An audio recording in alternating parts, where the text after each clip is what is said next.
থাকতে হবে এবং বিশ্ববিদ্যালয় প্রশাসনকে শিক্ষার্থীদের হল সহ সকল ধরনের সুযোগ সুবিধা নিশ্চিত করতে হবে। মেডিকেল সুবিধা, হলের ডাইনিং রুমের সুবিধা, রিডিং রুমের সুবিধা এবং কোন হল বন্ধ করা যাবে না, লাইব্রেরি বন্ধ করা যাবে না।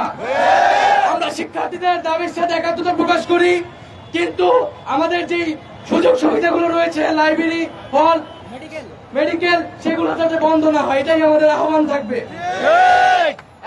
এবং আমাদের 2, 3, 4 তারিখ টানা কর্মসূচি থাকবে।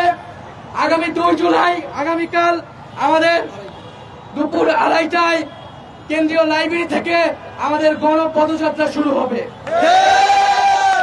বন্ধুগণ, আমরা সারা দেশের মানুষকে জানিয়ে দিতে চাই আরেকটি বার যে আমরা যে আন্দোলন, যেই দাবিতে 18 সালে নেমেছিলাম, প্রয়োজনে সেই আন্দোলনকে, সেই দাবিকে রক্ষা করতে আমরা আরেকবার নেমে আসব এবং সারা দেশের সকল বিশ্ববিদ্যালয়, কলেজ গুলোতে আমরা আহ্বান জানাবো, আপনারা একই সময় একই কর্মসূচি আহ্বান করুন, আমাদের সাথে সমন্বয় করুন।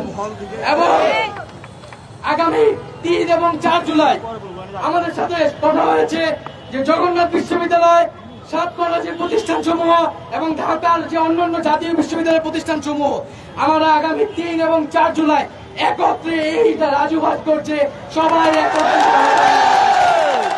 আগামী 2 তারিখ সবাই আলাদা আলাদা ভাবে প্রোগ্রাম করবে ঢাকা শহরে এবং সারা দেশে, এবং 3 তারিখে ঢাকা শহরের সবাই এই রাজুভাত করছে, আমরা একত্রিত হব।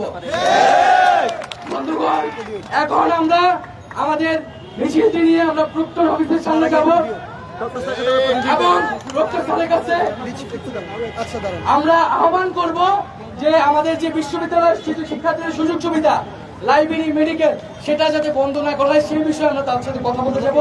আপনাদেরকে অনুরোধ করব, আপনারা সবাই মিছিল নিয়ে আমাদের সাথে যাবেন, প্রক্টর অফিসের সামনে গিয়ে আমরা কথা বলবো।